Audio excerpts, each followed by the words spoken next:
Good morning, good afternoon, good evening, everyone. It's such a pleasure to be here to moderate this webinar about insulin, if not now, when. This is such an important moment. We know that we are celebrating 100 years since the discovery of insulin, more than that, 100 years after the injection, the first successful injection of insulin.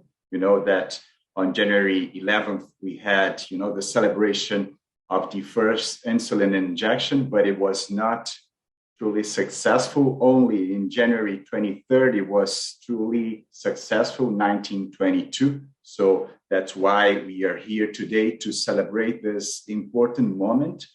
Though we also know that there are many challenges still in terms of access to insulin. We estimate that half of the individuals in the world who need insulin do not have full access to this life-changing hormone. We know that this discovery not only changed medicine and changed health, but also changed humanity as a whole. Many individuals who wouldn't live, who wouldn't be alive to make discoveries, to change society, were due to the discovery of insulin, due to the opportunity of access insulin and use it. So including myself, I also have type 1 diabetes for 31 years now.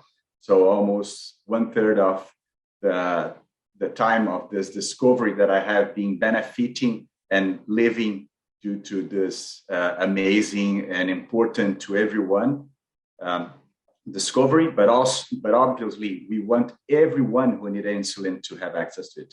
That's why we invited specialists from different sectors, from different organizations to speak today, to share key information in order to unite efforts to change this scenario, to improve this scenario. And I'll start the day by inviting our president, our International Diabetes Federation president, Professor Andrew Bolton, for the first presentation. Thanks, Professor. Thank you very much, and good morning to you in Brazil, Mark, and hello, everybody else. It's wonderful to see how many people have already joined this, several hundred people, which tells us the importance of this seminar and, of course, of this celebration. But as I will say, it's not only celebration. As Mark already hinted, before the discovery and widespread availability of insulin, the diagnosis of type 1 diabetes was indeed a death sentence. But let's go back a little further in history. Here is some mention in Egyptian papyrus discovered by the Egyptologist Ebers in the last century, nearly 4,000 years ago, some of the first descriptions of diabetes, polydipsia, polyuria, and extreme weight loss. The Greek physician Aretaeus of Cappadocia, now of course in Turkey, in modern Turkey, described diabetes as the melting down of the flesh and limbs into the urine. Newton wrote these words. Scientific discoveries along the way. If I have seen further than others, it is by standing upon the shoulders of giants. So it wasn't one group, but one group that finalized what many others had started in the century before. And perhaps one of the best known of these is Oskar Minkowski. And you might be able to see behind me, to your right, I have a photo or a picture of Oskar Minkowski there. He worked with Josef von Mehring in Strasbourg and also before that in Königsberg, now Kaliningrad. And it was he that found the direct relationship between the pancreas and diabetes. He sought to isolate the active ingredient as a basis for treatment. And those of you who are interested in history, as it happens, my wife comes from Kaunas in Lithuania, and Oskar Minkowski was born in Kaunas, Lithuania. And we found even a Minkowski cafe or Strasse or Minkowski Street. And when I was in the EASD postgraduate, we ran a lot of postgraduate courses for people towards the end of the Warsaw Pact countries in the Soviet Union. We ran a lot of courses in this region named after Oscar Minkowski. So these were the EASD Minkowski courses. Before the actual discovery of insulin in the early 1900s, it was, of course, Dr. Frederick Allen at the Joslin Clinic who felt he had no options to address type 1 diabetes, and physicians therefore prescribed the Allen diet, which was a miserable existence, hardly any carbohydrate and minimal calories. And sadly, this didn't really help. It prolonged in many ways the agony, and many would die of starvation or succumb to the infections that they could not fight. But then, of course, as Mark has said, 100 years ago, last November, the first animal was successfully injected with insulin, discovered by Banting and Best. And I always reassure my medical students that Best was a medical student when he was part of this very important discovery. And those of you who are interested in history, the islets of Langerhans was also a medical student when he discovered the islets that now bear his name. So there's hope for those of us very early in our careers to discover something new. So it was Banting and Best, together with Collett, the biochemist, and MacLeod, the professor of physiology. And as Mark said, it was 100 years ago yesterday that the first successful injection of insulin was given in Toronto to Leonard Thompson. So we had the early insulin, Iletin or insulin from Toronto, which of course transformed the lives. It's probably the most important discovery in medicine in the 20th century. The breakthrough changed everything from starvation to survival. And there are many pictures such as this.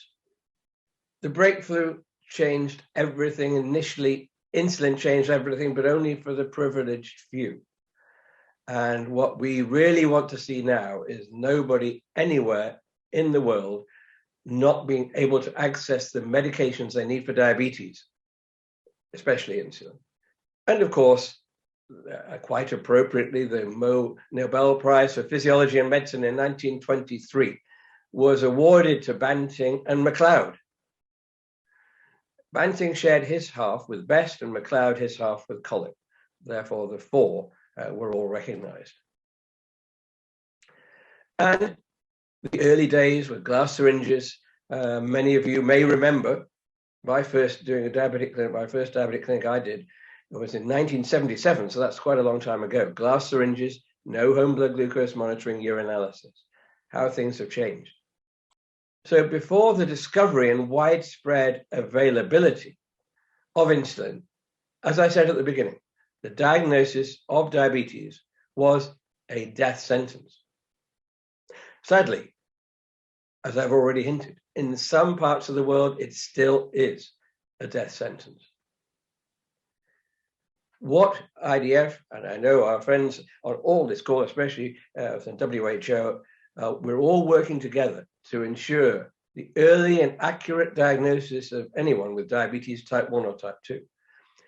Uninterrupted access to insulin, whether those with type 1, of course, is life-saving, or type 2. Many people, of course, require insulin with type 2 diabetes. We need a delivery system. We need monitoring. And we need lifelong education and support. That's really the aim, to look after those people who have diabetes anywhere in the world. So, of course, at this time, especially yesterday, we are celebrating insulin at 100 years. But we also need advocacy.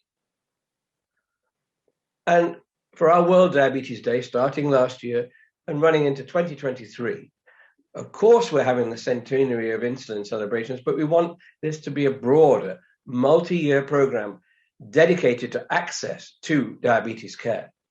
So it's a 3-year theme to promote access to essential diabetes medications, insulin, and many others, technologies and education that ensure affordable and quality management of diabetes and its complications. With emphasis must be supported by prevention programs. This is the main thrust of the IDF, and we're helping people during times of crisis. At this very time, we're trying to intervene or help in Ethiopia, where there is conflict and there's been a blockade, so people in the Tigray region haven't received insulin and intravenous fluids. We've been active in trying to resolve this, and that we have made some progress. But this should not be happening anywhere in the world for whatever reason. So how much longer? The name of this seminar today. And we have more than 400 listening already, which is remarkable. Insulin is for anybody and everybody that needs it, or who need it, I should say. So our mission is to encourage and implement action to provide affordable, uninterrupted access to insulin for every person who needs it, irrespective of where they live or their economic circumstances. That's the mission of us all here today, working together with the same aim to help people with diabetes, wherever they are in the world, to receive the treatments they need and deserve. So with those words, I thank you very much, and I'll hand back to Mark. Thank you very much, Professor Bolton. I'm sure that this encouraging call to action that you just made will encourage our attendees. So we have almost 400 attendees, and I hope them all engage in this call to action to change the scenario and improve access to insulin worldwide. So now I'm going to call our panelists. We will have 6 panelists speaking to us today before our debate. And the first one is Dr. Ben Nicholson. Dr. Nicholson is the Director of Non-Communicable Diseases Department at the World Health Organization. Thank you very much for your presence here, Dr. Nicholson. Thank you very much, Mark. And also, it was a fantastic run-through, which is really reminding us of many things: science, passion, but also inequity and celebration with a twist, because we need to keep the 100-year promise. So as we speak, it is the executive board of the World Health Organization. So we expect that on Tuesday evening or Wednesday morning, the member states will discuss also the item on recommendations, including targets for diabetes. And I'm very proud, and it is because of all of you, I'm sure, on this call and the panelists, that we have been able to, in such a short time, really push through a resolution during the last year's the World Health Assembly, and this is so much needed. And as Professor Bolton said, you know, this is a rapidly developing disease. So it has quadrupled since 1980, and it's now the only non-communicable disease that is actually increasing in premature mortality. So if we look at the targets, you can see that we have captured most of the diseases. There has been a discussion on complications, and that is also covered in the Global Diabetes Compact as we go forward.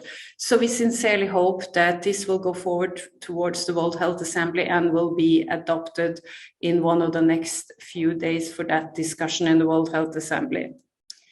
So the next slide shows some of the activities, and I'm very happy that it is really the stars coming together, starting with the Lancet Commission in 2020, having a lot of experts and very importantly, people living with diabetes supporting to shape both the resolution and also the Global Diabetes Compact.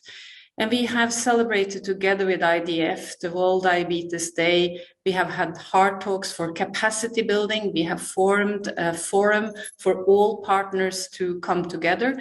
And very important, we have started a very sincere work to get commitments from the private sector with several activities. So I hope that we will see the first insulin now being pre-qualified during this year, as well as setting up supply chain mechanisms and pooled procurement both for insulin and devices. So I'm really hopeful that this will happen, and it needs to happen. So we launched the Global Diabetes Compact on the 14th of April in 2020, together with the government of Canada in Toronto. And as you see, the aim is to reduce risk of diabetes and also to ensure that all people who are diagnosed with diabetes have access to equitable, comprehensive, affordable, and quality management, keeping the promise. If we go to the next slide, we also see that COVID-19 has especially preyed on people with diabetes and diabetes complication. The picture you see in front of you are in the second year of the COVID pandemic. So even in the second year, we have fully or partial disruption of the healthcare system, up to 60% of the countries. And we also know that people who have diabetes are more prone to get severely ill and also die. So I hope you really voice this in all your communities, because this has to be part of the Building Back Better.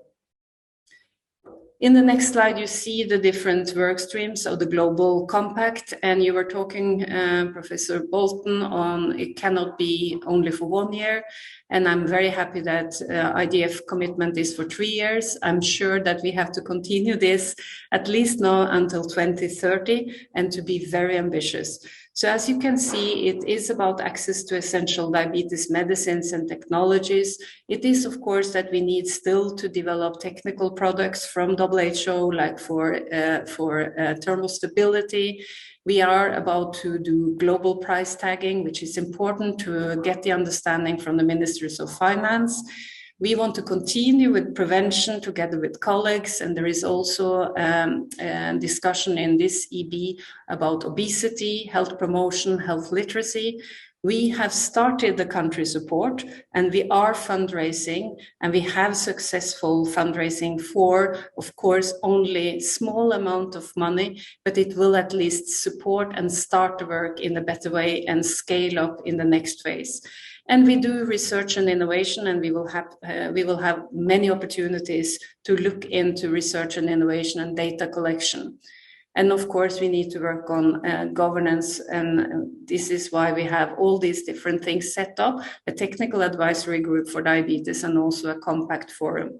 So when we look at the recent achievements so far, we have now an extension of the essential medicines list, and the private sector engagement is new and really promising, as I said, with all the caveats that we know are there.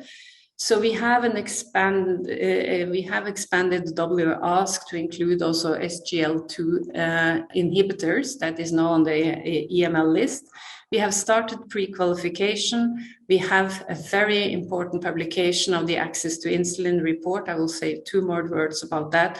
And we will continue to have spotlight webinars that we have already had, and also both on the whole supply chain, but also on the basis of the technical products for people who are working with diabetes patients. We will continue the engagement with people living with diabetes, and we are hoping to get pool procurement and demand aggregation mechanisms. So we will continue also with the workshops this year.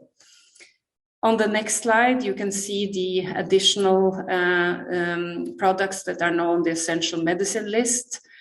And also the report on access to insulin has, of course, many very important advice, and you see 5 of them here.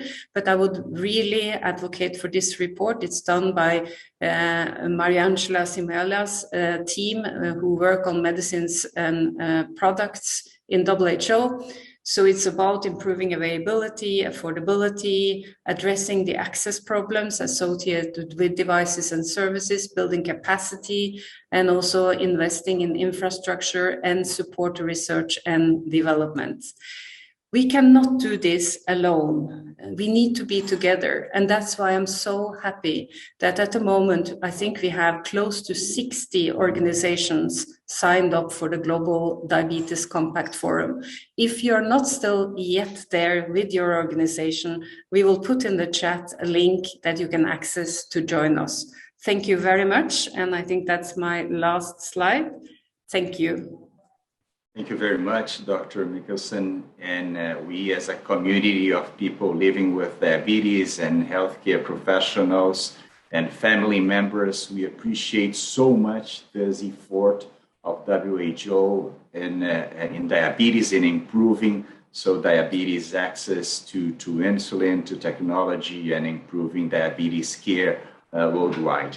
So this is obviously a hope we all have that the scenario will improve a lot and soon.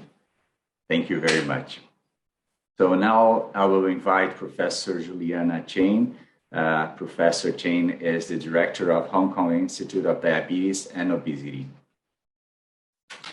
Thank you, Dr. Mark. And so thank you for IDF for inviting me to provide the latest IDF Atlas figures. The IDF Atlas has been in place for nearly 20 years now. This is really one of the most unique programs that has provided the landscape regarding the burden of diabetes and also tracking it over time, giving the global community, including the government, all relevant stakeholders regarding how we are doing, and in order to inform decisions and also to inform practice. So this is really the top line results of the 2021 IDF Diabetes Atlas, the estimations. We estimated that there is 1 in 10 adults with diabetes, living with diabetes, and that means 537 million people worldwide. 3 in 4 of these people living with diabetes actually come from low and middle income countries. Among these people, 1 in 2 are actually not diagnosed. And importantly, we are also seeing that there are, about 9% of our global healthcare expenditures spent on diabetes, and with 6.7 million people dying from diabetes. Apart from this burden of diabetes, we are also seeing people who are at risk of having diabetes. Importantly, if you look here, that's 1 in 9 people actually have impaired glucose tolerance. That's another 541 million people. And there is also another 1 in 18 people who've got impaired fasting glycemia. That's another 300 million people who are at high risk of developing diabetes. Important to note that there are also 1 in 6 live births that are affected by hyperglycemia during pregnancy. Not to forget that 1.2 million children and adolescents under the age of 20 are living with type 1 diabetes.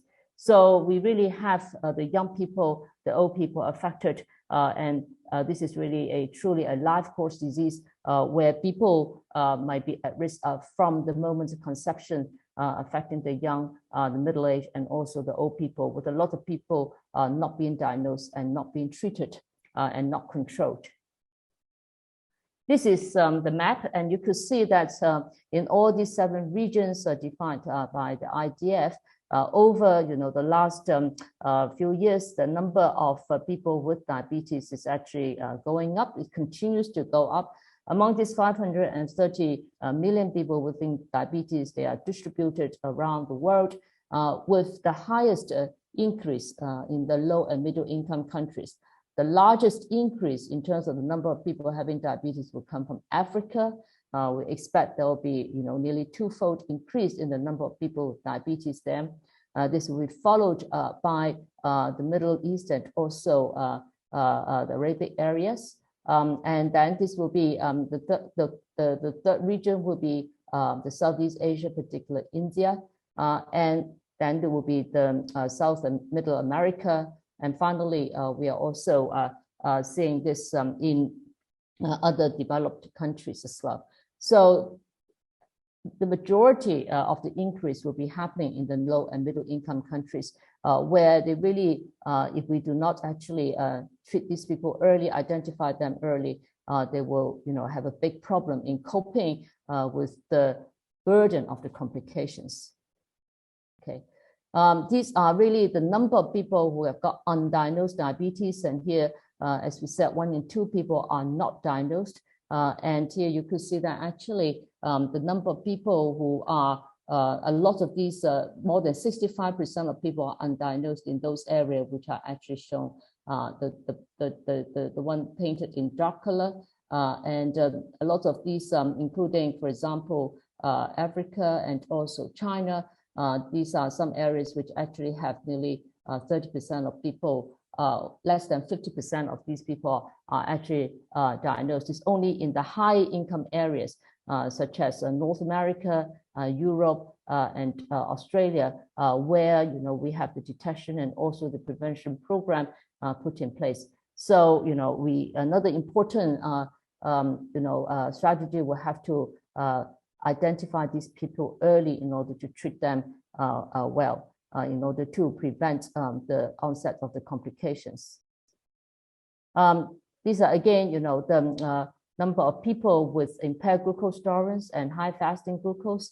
You could see that actually a lot of people with IGT in the Western Pacific region, similarly in other regions, and also a lot of people with IFG. Every year we have a lot of people dying from diabetes, 6.4%, and 6.4 million people died from diabetes in 2021. The majority of these are from cardiovascular disease, stroke, and also ischemic heart disease. But these comorbidities are changing over time in some developed countries where cardiovascular disease are controlled. We are seeing other complications such as kidney disease and also heart failure and cancer. But most importantly, you could see that actually in these young people, where really they have the sort of prime of life, we actually have nearly 1 million people dying from diabetes under the age of 40. And even around the age of 50 and 60, we have 2 million people die from diabetes. So clearly, a lot of these deaths should be prevented and avoidable. These are the healthcare expenditure actually due to diabetes, and over time you could see that the expenditures spent on diabetes risen from $200 billion US dollars into 2006, all the way to 1,400 US dollars. This in terms of billions. And the sad thing is, a lot of these, nearly 80% of this money is actually spent on complications, when in fact more money should be spent on prevention. What Dr. Bente has mentioned, the access to medications, the access to education, the supporting tools, and also education.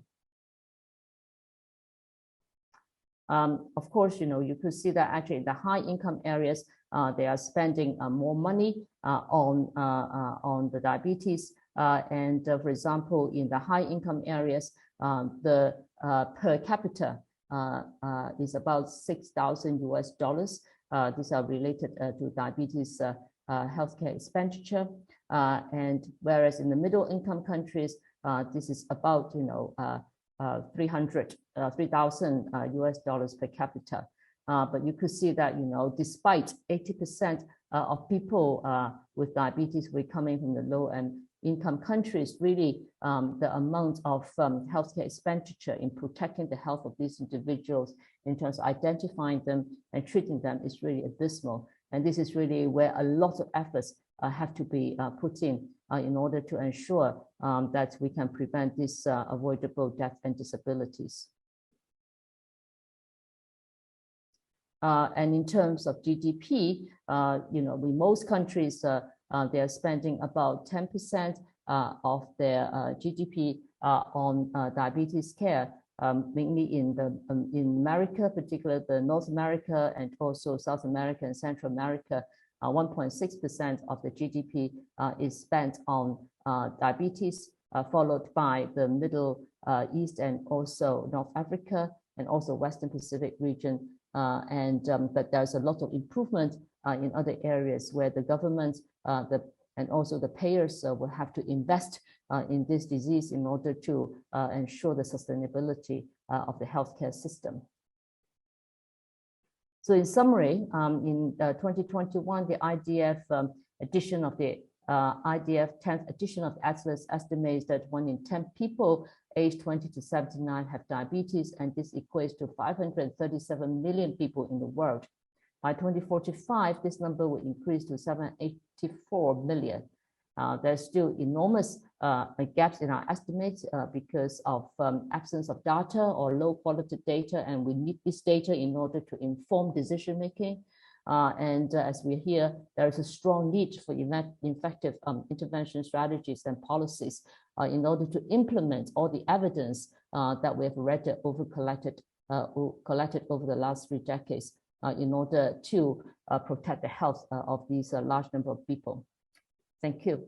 Professor Chen, thank you very much for your presentation. So important data and information that we need to know and we need to be aware in order to work together and write policies and also implement programs in order to change the scenario of a lot of premature mortality still related to diabetes. So we want to see this change it, and obviously we can only change if we all work together. So just reminding everyone to put your questions in the Q&A. At the end, we will have the debate when we will be able to answer the questions. And now I'll invite Dr. David Beran. He was not able to be with us, but he sent a video. So thanks for your video. He is professor assistant at the University of Geneva. Dear colleagues, I'd like to thank the International Diabetes Federation for this opportunity to participate in this webinar, and also send my sincere apologies for not being with you today in person. My name is David Baran. I'm based at the Geneva University Hospitals and University of Geneva, and my talk today will focus on giving you an overview of barriers to access to insulin. I'd like to declare I have no conflicts of interests. I have received a grant from the Danish Diabetes Academy, but this is for work independent of anything to do with the issue of access to insulin. A few days ago, we celebrated the centenary of insulin's first use in 1922 by Leonard Thompson. This dramatically changed Leonard Thompson's life and the lives of millions of people with diabetes requiring insulin. And as you can see from these 2 quotes from Elliot Jocelyn in 1922 and R.D. Lawrence in 1925, this discovery of insulin revolutionized the reality of people with type 1 diabetes. And this is highlighted in this graph where we see in the pre-insulin era, the life expectancy of people with type 1 diabetes was less than 3 years. And then with the advent of insulin, we see a dramatic increase in this life expectancy between 1922 and 1945. This graph also highlights another picture, which is that of the situation in the low and middle income countries and a country like Mozambique, where life expectancy still remains low due to a variety of factors, including access to insulin. And on this graph, you have the situation in Australia highlighted by this study by Huo et al. From 2016 that shows that life expectancy in Australia for people with type 1 diabetes is now approaching 70 years. So this graph tells us an interesting story. On the one hand, it tells us the story of the success of the discovery of insulin, and it's revolutionizing the outcomes of type 1 diabetes. But it also tells the story that in many countries, in many regions of the world, still today, due to a lack of access to insulin, the outlook for people with type 1 diabetes is very similar to the early 1920s and the early years of insulin use in contexts like Boston. Just to give you an overview, what are we talking about and what do we need to think about when we look at the issue of access to insulin? I think it's also important to frame this in type 1 versus type 2 diabetes. With type 1 diabetes, of course, as all of you know, the need for insulin is absolute. Without insulin, people with type 1 diabetes will die.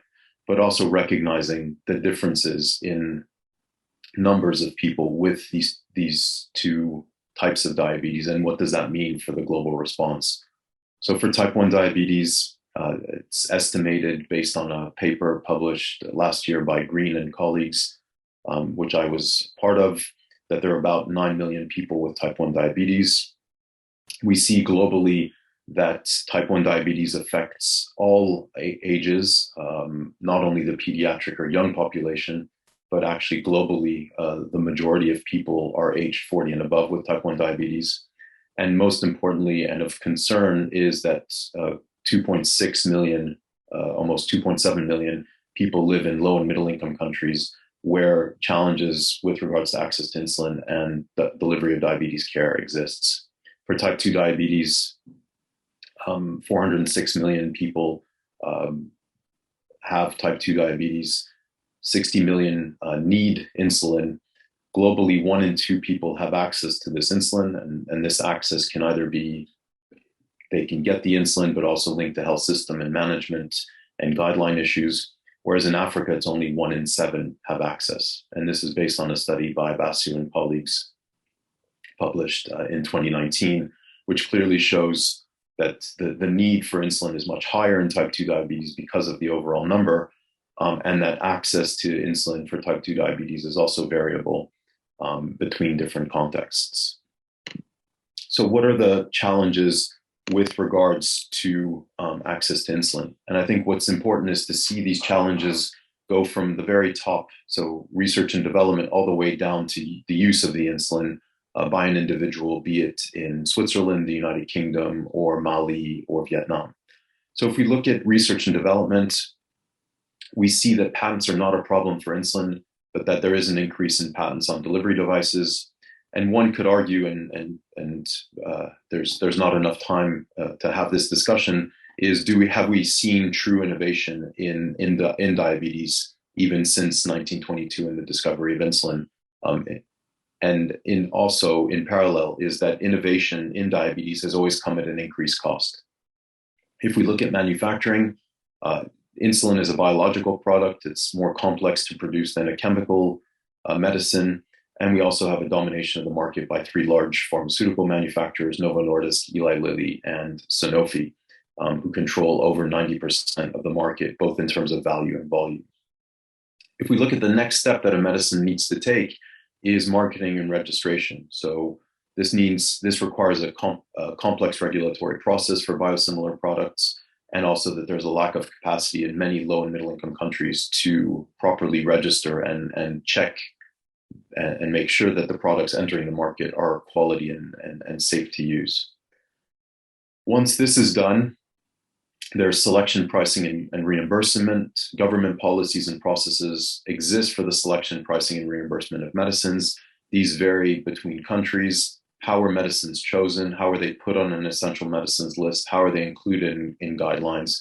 And then also, how are they reimbursed? Are they free to the individual, and therefore it's a burden on the health system to pay for the insulin, or in other cases, does the individual have to pay everything out of pocket? In looking at procurement and supply, we see in many countries there are poor procurement practices around the purchase of insulin and other medicines, and weaknesses in supply chains in parallel to markups within the supply chain that impact the final price to the individual. We now enter, in a sense, the delivery of diabetes care with prescribing, dispensing, and use, and all of these elements are highly dependent on how diabetes care is organized within the given context, healthcare worker training, as well as the influence of the pharmaceutical industry on prescribers, either in terms of the training provided or work on guidelines, anything that can influence prescriber choices. If we look at dispensing, here again, the organization of diabetes care is important, and also where in the health system is insulin available? Can insulin be prescribed at primary healthcare, or is insulin only prescribed at tertiary level facilities?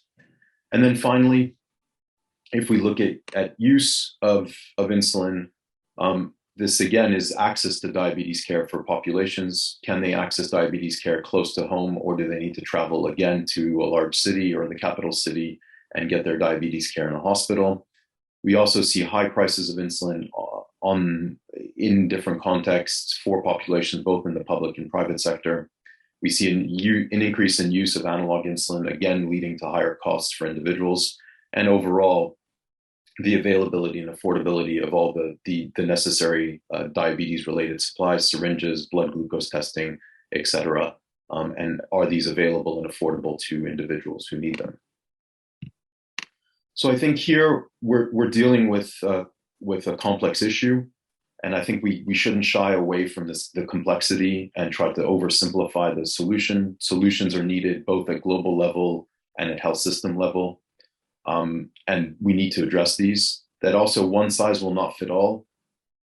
In some low and middle income countries, for example, Nicaragua and Kyrgyzstan, insulin is provided for free. But that doesn't mean that other challenges don't exist within the health system, in contrast to other contexts where everything is paid for out of pocket. We also need to find sustainable solutions that build off of the global agenda around universal healthcare coverage, strengthening health systems, and really the importance of health systems in addressing these issues in terms of the supply systems, the purchasing systems, the organization of diabetes care, the role of different healthcare workers in delivering care, the role of different levels of the health system in ensuring appropriate diabetes care. And I think also positively, with the centenary of insulin's discovery last year and the centenary of its first use, we have seen global and national interest on this topic. And so we have the launch of the Global Diabetes Compact. We have a resolution on diabetes. The WHO has launched a pre-qualification program on insulin. And so these are addressing some of the global issues that I've mentioned. But also interestingly, we've seen politicians in France and Switzerland raise issues in parliament or to their governments around this issue of access to insulin, not only for the French population or Swiss population, but also globally. And so if you look at this question that was asked by a Swiss parliamentarian to our federal government, the question was improving access to insulin and diabetes management in Switzerland and globally.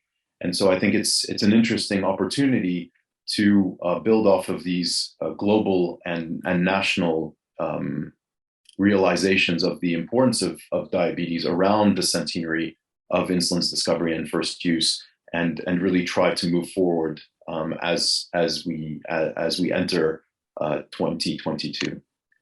So thank you again for this opportunity.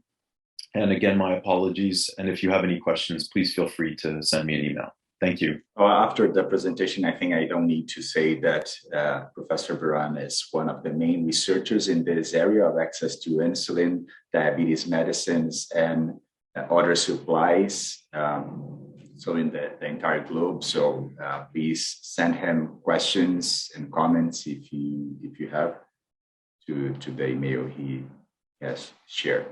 And now I'm going to invite Professor João Raposo. Professor Raposo is the clinical director of the Diabetes Association in Portugal. Thanks, Professor Raposo. Thank you, Mark. Hello to all of you all around the world. First, let me thank IDF for inviting me and APDP to be present at this so important webinar. And let me say that I'm overwhelmed by the number of people and countries involved in assisting this webinar. So the challenge here was to speak a little bit about the birth of diabetes civil society, and I'll try to make my point talking about APDP, that name that you can see there, Associação Protetora dos Diabéticos de Portugal. So that's the Association for the Protection of People in Portugal living with diabetes. So when we are speaking about the centenary anniversary of insulin, about 95 years of an association, as is the case of APDP, we might think that we are speaking about old-fashioned things, about things from the past, like that historical landmark and Stonehenge that you can see on your left. But actually, we at APDP, and you can see on that picture on your right, that it was taken on Diabetes Day last year, 2021, on the pandemic, as we are always carrying our masks.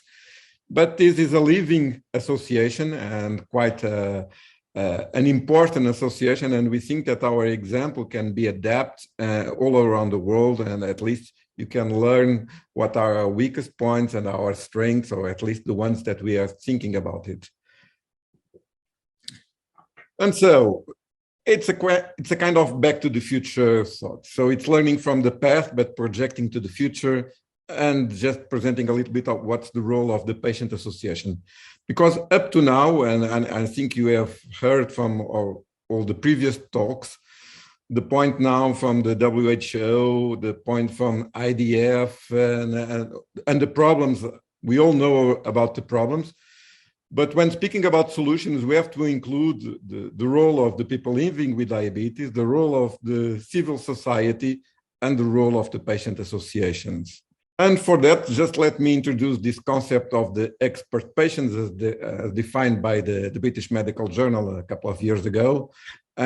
Because when speaking about the role of the patients, the role of people living with a condition, we all have to be sure that those people have the confidence, the skills, the information, and the knowledge to play a central role in the management of life with a chronic disease. And while it is very simple to say and to write, it's difficult to achieve. And that's the role of a patient association. And the concept of patient organizations, it has been on the stage for the last decades, mainly for those two sets of reasons presented in this slide here. The first, and I think it's quite obvious nowadays when we speak about the COVID and vaccines, but the first is linked to the perception by the public of growing health threats. And these threats cast some doubt on the capacity of scientists, health professionals, and politicians to frame the political decision process. So the first link here, it's about suspicion, it's about not full trust on the institutions and saying that we, the patients, we have the power, we have the knowledge, and we want to be an active part of the system. The second one is linked to the evolution of democratic societies. And so long before the patient organizations began their fight for more autonomy, there were some examples at core health institutions that had started to take these elements into account. But this, as you can see, this was a slide from 2007, and our history here in Portugal at APDP started much earlier than this. APDP is the oldest diabetes association in the world. It was founded in 1926. And I was reading all the comments that you have been reading on the chat. And the situation in Portugal in 1926, it's very similar to the situation in many countries still today. So we were a very, very poor country. Almost 90% of the population didn't have access to education, any kind of formal education. The healthcare system was very poor. And so even 5 years after the discovery of insulin, poor people didn't have access to insulin, and they would still die without access to insulin. And so the founder of APDP was a medical doctor, and he decided to ask for money from donors. So it was people working in commerce, in industry, and he founded the APDP, as the original name was the Association for the Protection of Poor People Living with Diabetes. And now the last P is not anymore from P, it's for Portugal, but it's the same name anyway. But it was more important than this. It was also the discussion of just not providing access to insulin, but providing access to a different role of patients in the society. And that you can see here, the description of the time about diabetes. In this illness, the doctor must be a teacher more than in any other illness. So a new role for the healthcare providers. His job is not so much to treat the patient, but to teach him how to treat himself. So that's the role of the educator nowadays. And he has to explain the basic ideas about the physiology of the illness so that the patient can understand the therapy. And that was the beginning of structured education. Nowadays, we are almost not speaking about education. We are speaking about patient activation, empowerment, health literacy. But actually, we are always discussing the role of the patient and the empowerment of the patient and all the informant caregivers in this process. And for that, the role of a patient association is fundamental for success. So these are some old pictures from the early 30s at APDP, where you can see on your top left slide, it's Dr. Homer, the founder, but it was giving group lessons. And the same you can see in your bottom right. And group lessons, we all know nowadays how important are they, but we also know how difficult are they to implement and how difficult are they to be recognized by the health systems, by the payers, because they don't recognize the importance of education, either in face-to-face, individual, or by group. Other things that you can see in this picture on your bottom left, you can see a picture from an old kitchen, and that was providing practical information for people to learn how to cook, how to choose the food. And with these, we had a demonstration how we must change the care process from the traditional doctor-patient relation, but from the education, involvement of the patient, involvement of the family, and taking care of the social needs of people living with diabetes. And so, what are we now at the 21st century? Well, we have all those historical backgrounds, 95 years of history, so we hope to have our near centenary of APDP as an important landmark for the world history of diabetes. But actually, we have here a different model of care, and that's relevant not only for people living with diabetes, but also for the healthcare providers. So in our concept, we always have to take care of the needs of at least two different groups of people. And we have a link here between our clinic. We have an outpatient integrated, dedicated facility for diabetes, but we also have a research center building on the knowledge of diabetes process. We have a training facility, not only for people living with diabetes, but for healthcare providers.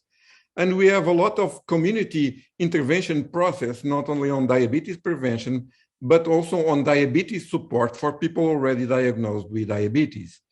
And at the base, at the level and transversal to this process, we are an association for people living with diabetes.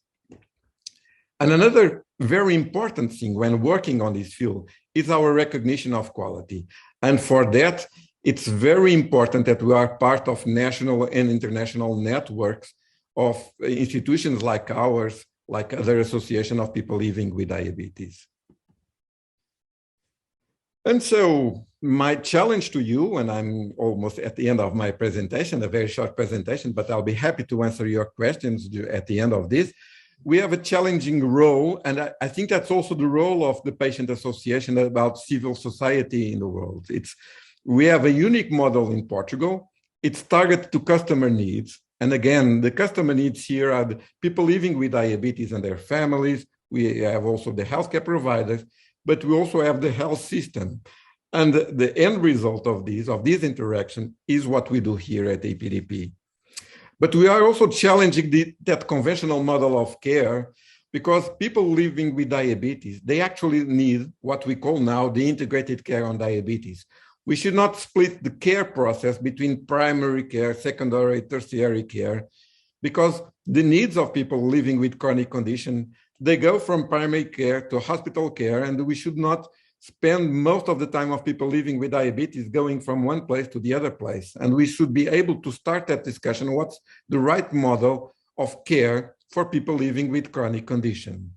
And then the last point here, which is in this great tone, it's the resources we need for dealing with this diabetes pandemic, because as we have demonstrated with COVID pandemic, we in the world can mobilize the resources to fight pandemics. Up to this moment, we are not considering diabetes as a similar pandemic.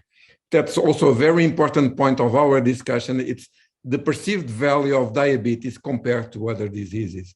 And that's something that we at IDF and we at WHO should really discuss, because that may be fundamental for changing also the perception of governments on diabetes. And to finalize, my challenge also is to changing the paradigm from the patient-centered approach that all of us are saying and putting the patient at the middle of the care, but actually we have to be chosen by the people. We have to be at the center of people living with diabetes. And with that, I thank you for your attention. Thank you. Thank you very much, Professor Raposo. Couldn't agree more with you. This last slide I think is key for us, people living with diabetes, especially understanding that we are the ones, who need to be empowered, as you said in the beginning, in order to be able to take care of ourselves. In partnership, obviously, with the healthcare system and with the healthcare professionals.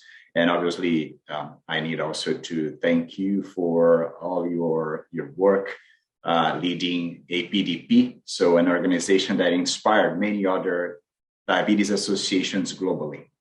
And now I'm going to invite Mr. Mohammed Sayam. Mr. Sayam is an IDF young leader living with type 1 diabetes from Palestine. Thank you. Thank you so much, Dr. Mark, for the introduction. It truly is a pleasure and an honor for me to be here and represent, of course, my country and the YLD program. I guess joining the YLD program back in 2019 was a turning point for me and was kind of the spark that helped me begin my advocacy journey and become the person who I am today. So yeah, thank you for the IDF again for having me here. I was diagnosed with type 1 diabetes about 11 years ago, and I can't really recall how it was for me to start living with diabetes.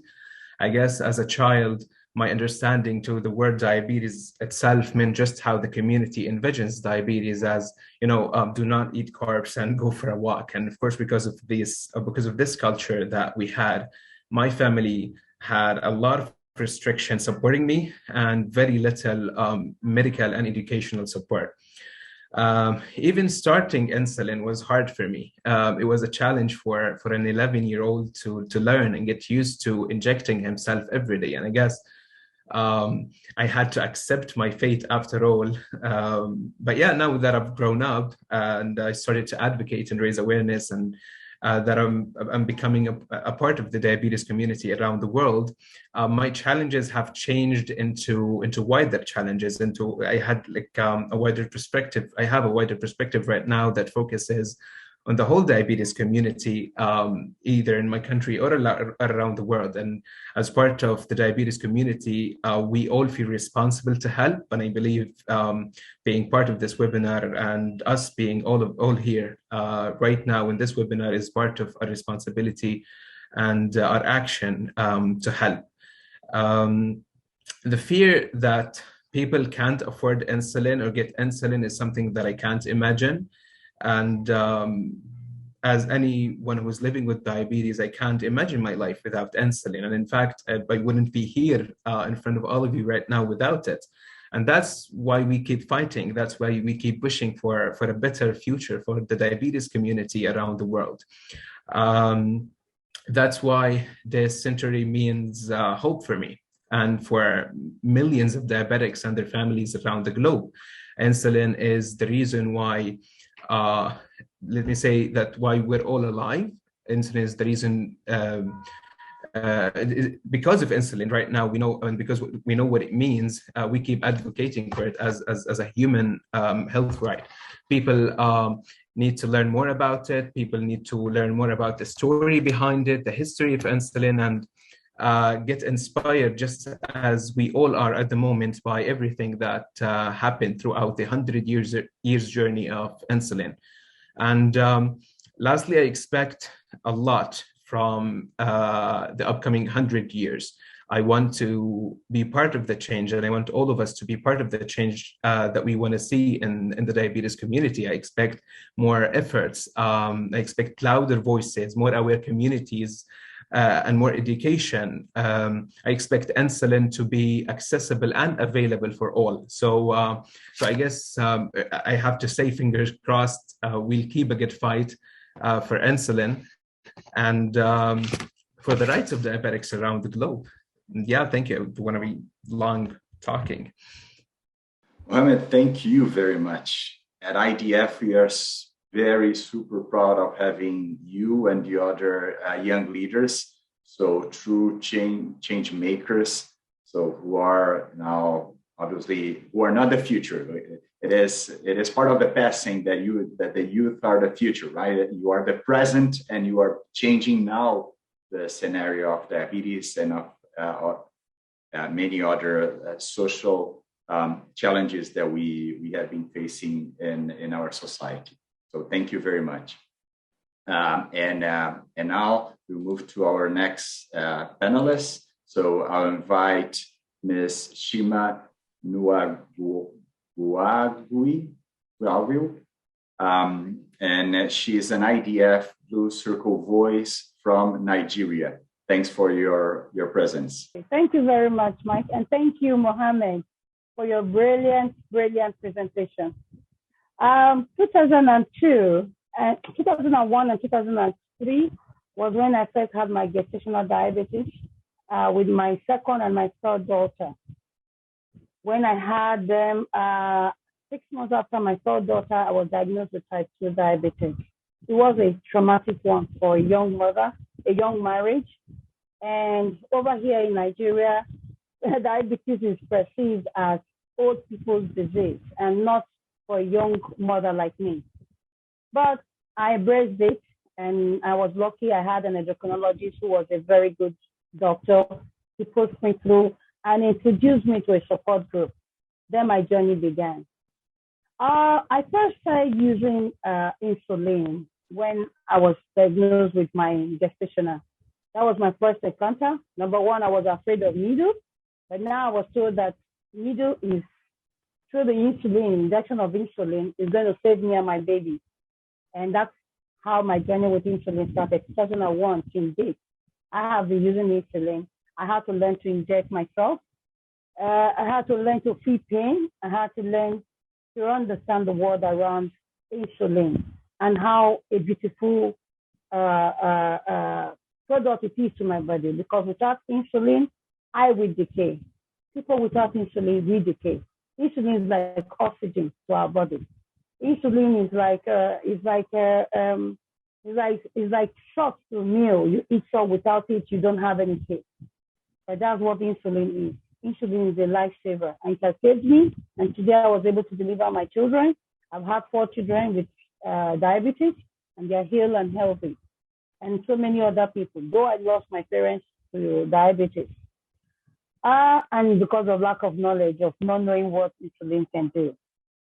Access to insulin. I've had my own denied access to insulin in the cause that insulin is so expensive. People can't afford it.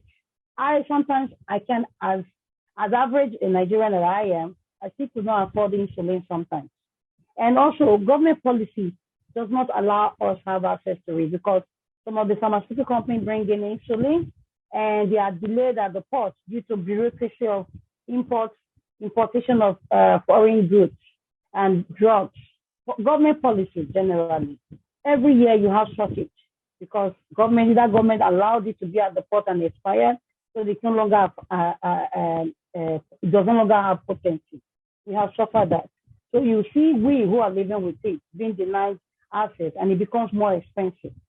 And also the COVID brought its own denial of access. During the COVID, I and so many people suffered due to the global lockdown. We didn't have access to insulin as we used to because pharmacies were no longer accessible, hospitals were no longer accessible because of lockdown. But thank God it improved as we understood what the COVID was. Now, also, I will also say that what is my fear of accessing insulin in the future? I don't have any fear anymore because considering what IDF, Blue Circle, and the WHO has and other NGOs have put together in their effort to change the negative narrative about insulin and diabetes, and I no longer have fear. I'm not afraid of tomorrow. I'm not afraid for my children. I'm not afraid for people in the future of them having access to insulin. I am not afraid anymore because we are doing a lot. We have done a lot and still doing more. Now, centenary, the centenary of insulin, it came to me with anger. I was really upset when the celebration was coming up. But as the celebration started coming up, I became more relaxed and very hopeful. Now, centenary means hope. It means the future. It means revolution. It means family to me because see all of us gathered here. We are talking about a common condition that has affected all of us, and we are providing solutions. That's what the centenary means to me. Hope. It means hope. It means that there's going to be a better place. And then if you ask me and say, what is my access to, will you appreciate? Okay, I would like to say a big thank you to IDF for giving a voice to people like me, for giving hope to hopeless. Without IDF, a lot of the support diabetic association across the world, like mine, Dan, wouldn't have had a voice. Thank you, IDF. Thank you, WHO. I'm grateful. Thank you, Ms. Shima Nwagwagu. It was very inspiring to hear your story and all your hope, and to know that we are all together in this battle. And obviously this makes us much stronger to continue and to persist, even facing sometimes barriers that we know that are not easy to overcome. And I also would like to mention that I see many Blue Circle voices and young leaders here watching our webinar, which is great, amazing, and thanks. And please participate, use the chart, use the Q&A. And I invite now all the panelists to open the cameras to start our debate. And also I should say that we will share the slides with all the WHO links with the attendees. So don't worry about the slides and the links that they will be shared later with everyone. Let me see the questions. We have received several questions, so I will ask our panelists to ask them very synthetically, objectively, in order to be able to answer more questions. So first to Professor Bolton. Do any future innovations in insulin, like one a week insulin possibility, impact the hope of having insulin available for all who need it? I'll be brief on this one. At the beginning, 100 years ago, we had soluble insulin, short-acting. Then we had the long-acting insulins, including PZ or PZI. And the study a few years later showed that people actually had fewer complications when they had soluble insulin and not a long-acting one. So I think once weekly insulin is not going to happen. But what I really think is important is to have systems of monitoring, because insulin requirement changes all the time, according to many factors, eating, exercise, as you all know. So if we could have glucose monitoring feeding into an insulin delivery device, that's the future, but not once weekly. We can have once weekly other agents, such as GLP-1s and so on, but I don't think insulin. But others may disagree. Thank you. So the next question to Dr. Nicholson. Sanctions in Syria prohibit flash glucose meter mobile applications to be downloaded in Syria. Would you like to comment this, Dr. Nicholson? Yes, I would be very happy to do. So, of course, it's a horrible situation in Syria and also many other humanitarian crises. What I really want you to know is that we have something called the NCD Emergency Kit for Humanitarian Crisis. And there is a model there on insulin and devices. So there is another route, let's say, very often to be able to provide. Of course, we cannot always guarantee, but it's very important that this is well known. It has been much used in the Eastern Mediterranean countries, of course, by a natural reason. But I think there are more humanitarian and emergency places that could use this route to at least have access. And also to add, the World Health Assembly especially asked us to focus on those most vulnerable, meaning in these kind of situations. I think we have another question here that is somehow associated to this, also for you, Dr. Nicholson. Are there any plans to cap the price on insulin, diabetes technology, glucagon, to control prices from soaring and markups, notable in the States and other non-universal health care systems? So again, the member states of WHO have asked us to work on pricing the way we can do. So what is important is that we do analysis on availability on data, on inputs through the whole value chain. And then the idea is to have information like a register that gives maximum transparency. This has been used in other disease areas with success, like early days HIV, for example. So that means that we will have transparency of markets, not only for medicines, but also related health products, and also information on investment, incentives, and subsidized. And this is also part of a general transparency for access to medicines. So this is maybe the most important, but if you want to know more, I would really encourage you to look into the insulin report that we launched on the World Diabetes Day. And I provided a link, and I know that the organizer will put all the links together, so it will be easy for you to access this resource. Thank you. Thank you very much. So the next one to Professor Chang. Why no estimations on the number of people above 20 years of age with type 1 diabetes? Well, indeed, actually, there are actually ongoing efforts to try and estimate the incidence of type 1 diabetes in adults, the so-called LADA. However, I think in contrast to youth onset type 1 diabetes, the presentation of late onset type 1 diabetes tends to be more insidious. And very often this can only be diagnosed with autoimmune markers. And in fact, I think preliminary analysis, there's ongoing effort to perform a large systematic review, which should be coming out later on this year, showing that in fact in adults, maybe 5 to 10% of these so-called type 2 diabetes actually have autoantibodies. So they are actually a silent form of type 1 diabetes. And so this will, and just because there are so many type 2 diabetes that we've lost these type 1 diabetes. These adults with this late onset type 1 diabetes, because of the insidious onset, very often they are missed. These people need insulin, but the insulin treatment tends to be delayed because they were not, immediately like ketotic and acute presentation. And so they miss those important early moments where, they really should be given insulin early. So I think the importance of insulin is not only for type 1 diabetes, but also for this late onset type 1 diabetes in the adults. And of course, we know that actually, after 10 years or so, many people with type 2 diabetes also need insulin. So I think with better understanding of the pathophysiology of diabetes,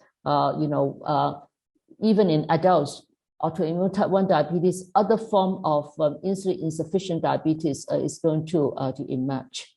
So I think that was, so this also highlights the importance of ongoing data collection, setting up register in order to understand more the pattern of the disease, and the subtypes of diabetes in order to inform, again, practice and policies.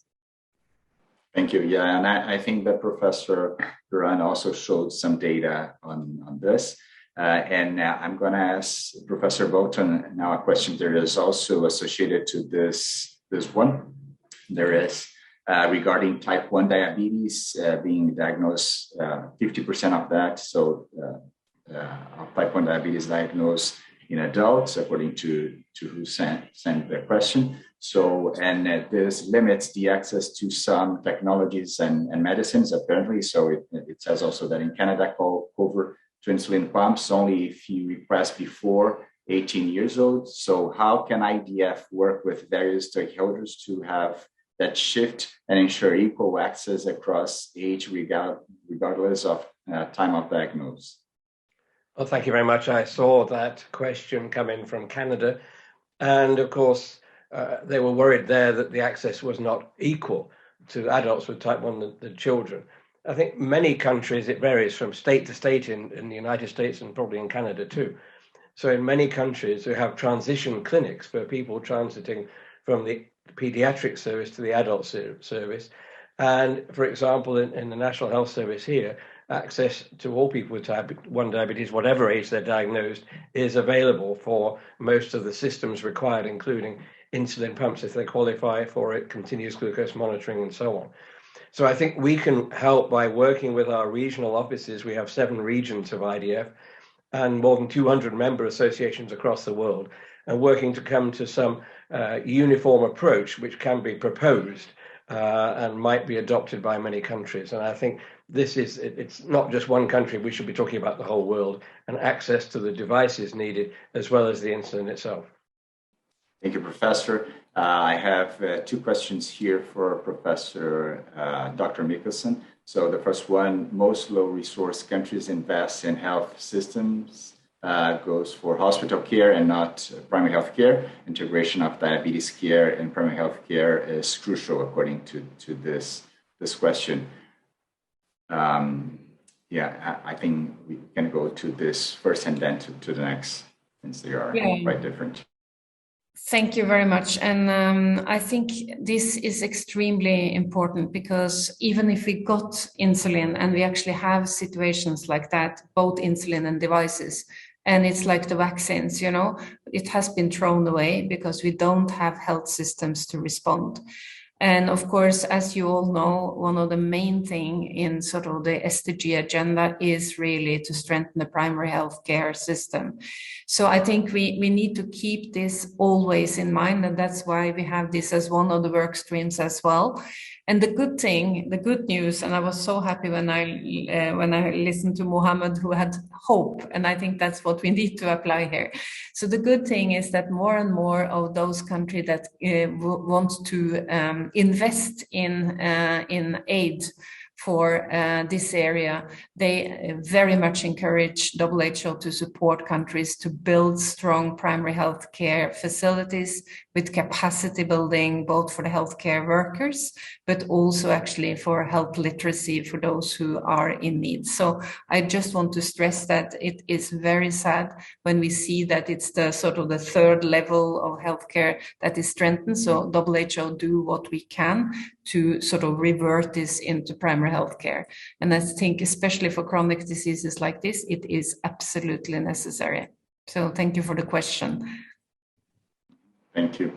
And the other question is, any good ideas for motivating people living with diabetes in Pacific Islands that lifestyle changes are also important? Yes, I think, I know the situation in the Pacific very well, and we just had the meeting with all the small development island in June last year. And they are very much struggling with trade agreements, sort of dumping of markets that are really not healthy at all. So it's very much linked with, again, health literacy, but also regulations and awareness building among the government, so we can help people to make healthy choices, and also to ensure that the pricing structure for healthy food is corrected. So our colleagues, Francisco Branca, and those who are working on nutrition, and also the recommendations on obesity, which is one of the main factors that explain type 2 diabetes, the huge escalation, because we have 150% increase in obesity. So of course, this is very much linked. So I think education, awareness building, but it's also a need for public health interventions, because we cannot as single people turn this tide, but it is extremely important question. So prevention is as important as control, and health literacy is part of it. Thank you. Thank you very much.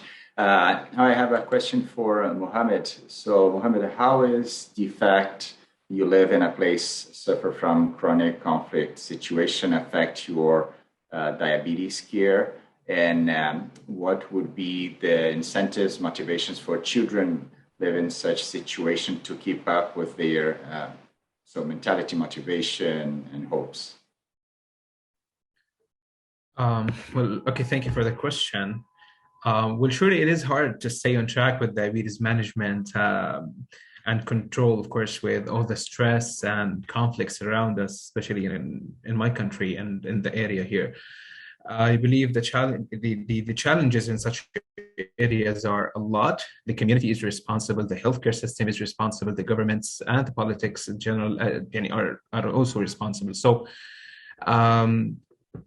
yes, so my answer is yes. And as a motivation, to answer the motivation part, it would be seeing a change. And as part of the diabetes community, we get motivated when we see a change in the world, and maybe locally as well, in terms of what's happening, in terms of the availability of resources, of insulin, in terms of education to the community and to the healthcare sector as well. So witnessing a change, seeing more support, especially, of course, in the community itself, more help and support that, of course, will ease everything alongside a proper education to the community and the healthcare sector as well.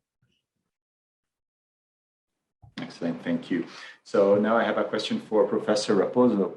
So Professor, the question is, could you explain the concept of this new paradigm to be at the center of people, how to implement that? Okay, thank you, Mike, for the question. Well, that was kind of challenging, just what we mean when we say people-centered care. And usually it's a kind of a picture that I've shown in the diagram, where all the healthcare providers provide care to the people, taking the best care of that person, involving in the process. But actually, that's quite different, because if the healthcare system is providing the best care, integrating the person in their needs, fulfilling their needs and their expectations about the system, we wouldn't be delaying or discussing the adherence factor, for instance, because it's completely different if I choose something, some behavior. And Ben Nicholson was discussing about the Pacific Islanders. Well, if it's something that it's imposed on the people, we have to spend a lot of energy trying to move the system, trying to put the system on the right pathway. If people choose, if we were able to demonstrate why people should change, and they were aiming to change, then it's much more natural. And then that's the way to provide the empowerment of the people, to provide their really role on the healthcare system.